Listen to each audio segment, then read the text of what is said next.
اچھا یہاں ایک بات ذہن میں آتی ہے کہ اللہ اولیاء اللہ کسی سے ڈرتے نہیں، یہ ہمیں کیوں ارشاد فرما رہا ہے؟ اس کا ہماری صحت پر کیا اثر پڑتا ہے اللہ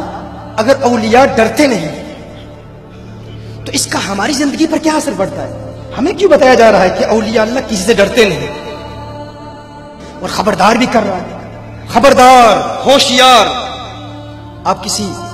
خطرناک موڑ سے گزر رہے ہوں تو ایک بورڈ لگا ہوتا ہے، خبردار، خطرناک موڑ ہے، اسے اگنور نہ کرنا، کہ ایسا نہ ہو کہ اپنی گاڑی کی تیز رفتاری پر ناز کرتے ہوئے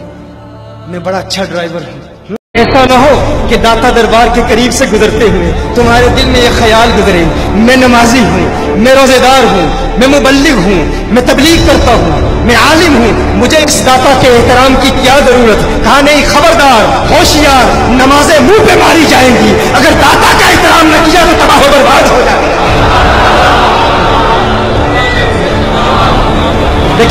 دیکھیں غوث اعظم پیرانے پیر